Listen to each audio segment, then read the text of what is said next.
Citizen amendment act, जो लोग भारत में आ चुके हैं और 2014 के 31 दिसंबर के पहले लोग कहते हैं कि अब करोड़ों लोग आ जाएंगे, आएंगे नहीं, वो आ गए हैं और वो रह गए हैं और वो प्रताड़ित है, धर्म के आधार पर प्रताड़ित है। उनको मोदी जी ने भारत की नागरिकता प्रदान की है, इस बात को हमको समझना चाहिए। और जब नागरिकता प्रदान की है, किन लोगों को की है, मैं सुनाना चाहूंगा। मेरे पास एक डॉक्टर आया इंदौर में, कहता नड्डा साहब, मैं पाकिस्तान में डॉक्टर था, मैंने पाकिस्तान की डिग्री ली है, मेरी बहन को मेरे सामने कुछ फिरका परस्तों ने आकर के उसको जबरदस्ती उठा करके ले गए और उसकी उम्र से दुगनी उम्र के व्यक्ति के साथ उसकी शादी रचा दी और उसको कहा कि तुम्हारा धर्म परिवर्तन किया जाएगा। मैं पुलिस में गया, पुलिस ने कहा क्योंकि तुम हिंदू हो और पाकिस्तान में इस्लामिक राज्य है, इसलिए मैं तुम्हारी FIR दर्ज नहीं करता हूं। बड़े मुश्किल से 15 दिन लगाकर अपनी बहन को छुड़ाकर रातों रात वो वहां से भागता हुआ भारत में आया, इंदौर में आया और उसने अपनी व्यथा मेरे को सुनाई। कहने लगा, आप स्वास्थ्य मंत्री हैं, मुझे डॉक्टरी करने की इजाजत दे दीजिए, मेरी 54 साल उम्र हो गई, अब मैं डॉक्टरी कहां करूंगा। और उसको कहा गया भारत के नियम ऐसे थे कि वो डॉक्टरी कर नहीं सकता था। मैं स्वास्थ्य मंत्री था, मैं चाहता था कि वो डॉक्टरी करे, वो पेशेंट देखे, लेकिन कानून इजाजत नहीं देता था।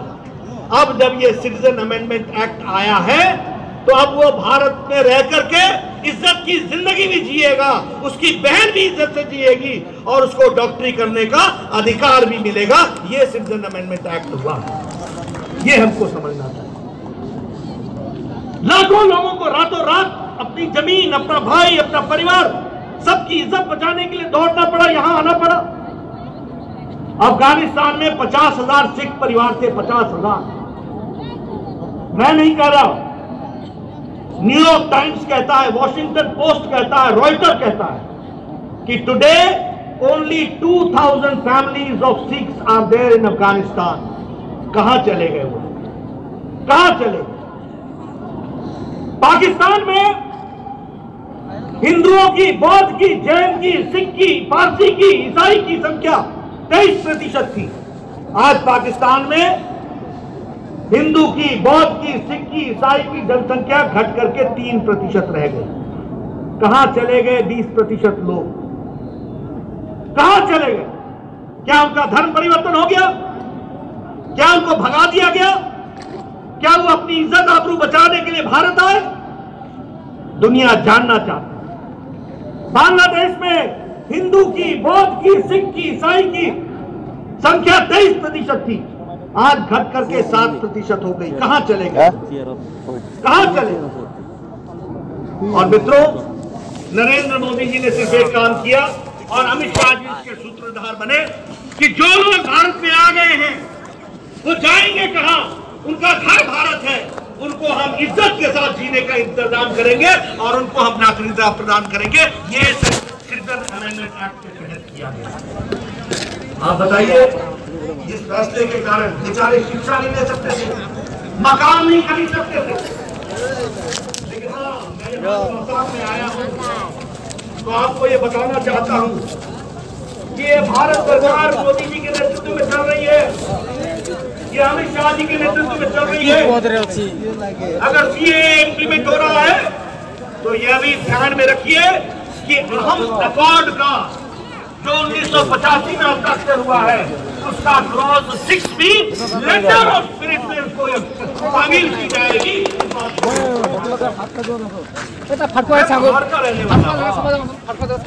मुझे मालूम है संस्कृति क्या होती है, मुझे मालूम है कल्चर क्या होता है, मुझे मालूम है भाषा क्या होती है और मुझे मालूम है कि भाषा के प्रति लगाव क्या चीज होती है।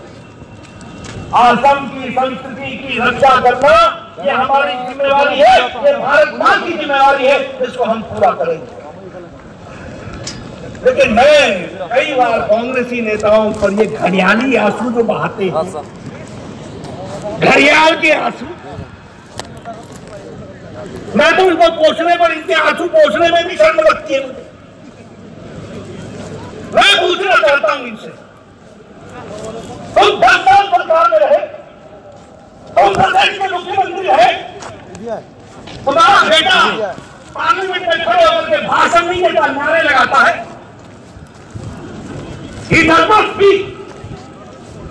उसको हमने यहां पर विचार रखने के लिए भेजा है ना, वो वहां विचार नहीं रखता, नारे लगाता है, वेल में कूदता है। मैं ऐसे नेतृत्व की और ऐसे पार्टी के इनकी बुद्धिमत्ता पर तरस खाता हूं। I feel pity on their mental ability, इनके मानसिक सोच पर मैं तरस खाता हूं। 1985 में तुम्हारे प्रधानमंत्री स्वर्गीय राजीव गांधी हस्ताक्षर करें और तुम 2014 तक सोए रहो, और तुम 2017 तक सोए रहो, और तुम्हारी नींद जगाने के लिए सर्बानंद सोनोवाल को और हेमंत बिश्व शर्मा को और रंजीत दास को आना पड़ता है। यह है भारतीय जनता पार्टी, जो कहती है वो करके दिखाएगी, ये हम आपको बताना चाहते हैं। अब तुम्हारी नींद टूट गई है, नींद नहीं टूटी है, कुर्सी खिसक गई है, इसलिए तकलीफ हो गई है। तरह तरह के, मैं यहां से खुले मन से राहुल गांधी को चैलेंज करता हूं, 10 लाइन तुम CAA पर बोल करके दिखाओ, 10 लाइन्स, और 2 लाइनों में उस CAA में तुमको किस बात का विरोध है वो भी बताओ। जिसको जानकारी नहीं, पासपोर्ट मांगा जाएगा, आधार कार्ड मांगा जाएगा। अरे भैया किसकी बात कर रहे हो? ये नागरिकता देने का है, लेने का नहीं। लेकिन आपकी नीयत में खोट है, आप राष्ट्रभक्ति से प्रेरित नहीं है, आप राजनीति से प्रेरित हैं। आपको देश नहीं दिखाई देता, आपको वोट बैंक दिखाई देता है, ये हमको समझना चाहिए। आपके लिए वोट देश से ऊपर हो गया है, और हमारे लिए वोट देश वोट से ऊपर है, इस बात को हमको समझना चाहिए। हमने देश को आगे रखा है, हर चीज को तुम वोट की राजनीति से देख रहे हो। हर कांग्रेस का नेता खड़ा होता है, वही रट्टा लगाता है, क्या बोलता है, ये मांगा जाएगा, वो मांगा जाएगा, तुमसे वो मांगा जाएगा, गरीब आदमी कहां से लाएगा? मैं कांग्रेस नेताओं को चैलेंज करता हूं, तुमने कोई भी जो ये विस्थापित लोगों के कैंप है उस पर जाकर के उनकी तस्वीर देखी है? 5 साल का बच्चा आया था, स्कूल में एडमिशन नहीं मिल रही है, 18 साल का हो गया,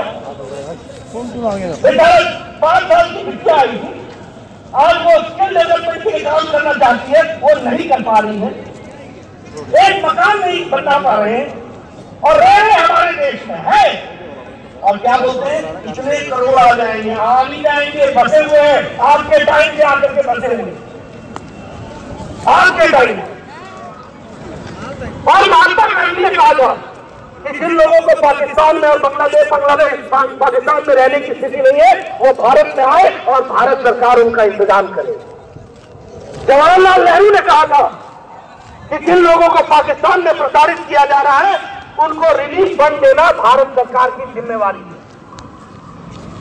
मनमोहन सिंह ने कहा राज्यसभा में, मैंने 11 दिसंबर को मनमोहन सिंह बैठे हुए थे सामने, मैंने उनकी 18 दिसंबर 2003 में दिया गया भाषण उनके सामने कोट किया, और मैंने कहा आपने अडवाणी जी जो उस समय उप मुख्यमंत्री थे, उप प्रधानमंत्री थे, उनके सामने आपने गुजारिश की थी कि बांग्लादेश में हिंदुओं को प्रताड़ित किया जा रहा है, उनकी कोई व्यवस्था करनी चाहिए। 2004 से लेकर 2014 तक तुम व्यवस्था नहीं कर सके, उसके लिए नरेंद्र मोदी जी को आना पड़ा, जिन्होंने उनकी व्यवस्था की है, इस बात को समझना चाहिए। इसलिए मित्रों, मैं असम की जनता को विश्वास दिलाना चाहता हूं, कांग्रेस से बचिए, इनके हाथी के दांत दिखाने के और खाने के और है, ये दिखाते कुछ है और खाते कुछ है। और याद रखिए, मां भारती की सेवा करने वाला पार्टी है वो भारतीय जनता पार्टी है, और नेता है तो नरेंद्र मोदी है और अमित शाह है, तो देश को आगे ले जाएंगे। इस बात को हमको समझना चाहिए। हमारे यहाँ नेताओं की श्रृंखला है, नरेंद्र मोदी, अमित शाह जी, राजनाथ जी, नितिन गडकरी जी। आप बताइए यहाँ जितनी सड़कें बनी है सब में नितिन गडकरी जी का योगदान है कि नहीं है?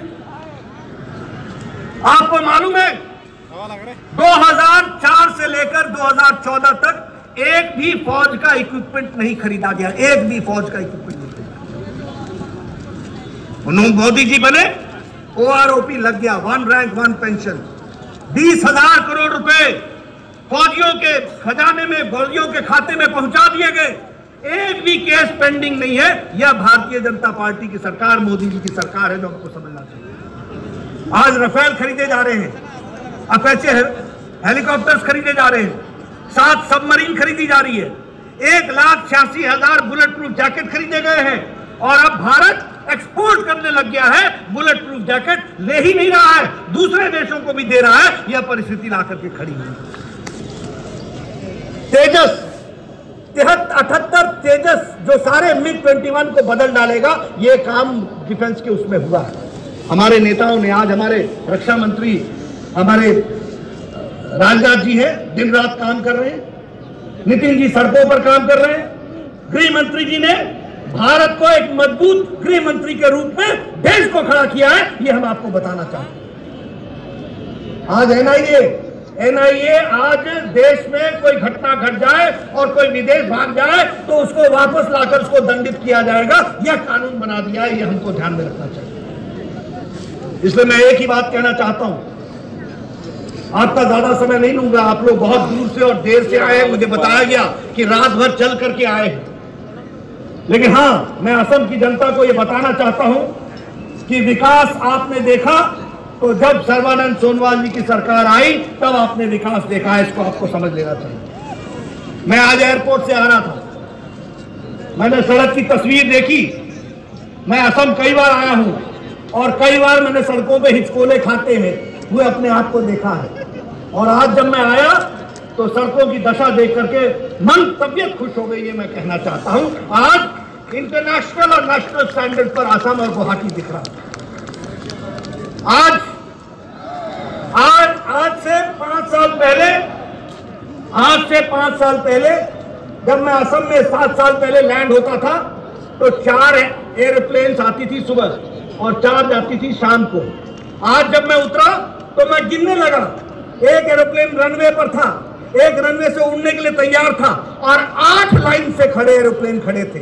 कौन जा रहा है इसमें, कौन आ रहा है? भारत का आम नागरिक आज हवाई चप्पल से हवाई जहाज तक पहुंच गया है। ये हमको समझना चाहिए, ये हमारी विकास हुआ है, इसको हमको समझना चाहिए। और यही मोदी जी की इच्छा थी कि आम आदमी हवाई जहाज से चले, और ये 8 अगर जहाज खड़े हैं तो 8 जहाज में बैठने वाले यात्री भी तैयार हैं, और यात्री अगर तैयार है तो ये हमारा सपना हवाई चप्पल पहनने वाला हवाई सेवा का इस्तेमाल करेगा। इसको साकार करके हम दिखा रहे हैं। इससे विकास की एक नई कहानी लिखी जा रही है।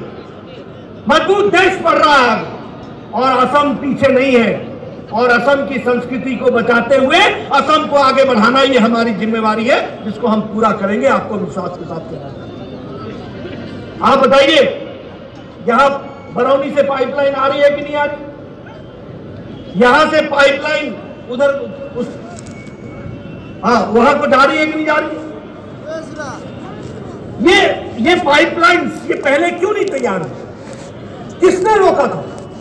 किसने कहा था कि बरौनी से असम तक पाइपलाइन नहीं आए? आज रिफाइनरी पर काम चल रहा है कि नहीं चल रहा है? इसलिए मित्रों, मैं आपका ज्यादा समय न लेते हुए आपको एक ही बात का विश्वास दिलाना चाहता हूं। हमारे सर्बानंद जी ने, हेमंत बिश्व शर्मा जी ने, रंजीत जी ने आपके सामने असम की वृहद तस्वीर रखी है। उन्होंने आपको बताया है कि किस तरीके से विकास हो रहा है। मैं भारतीय जनता पार्टी के प्रतिनिधि की सुरक्षा, असम की संस्कृति की सुरक्षा, असम को आगे बढ़ाने का काम, इसको करने में सबसे आगे रहेगी तो भारतीय जनता पार्टी रहेगी।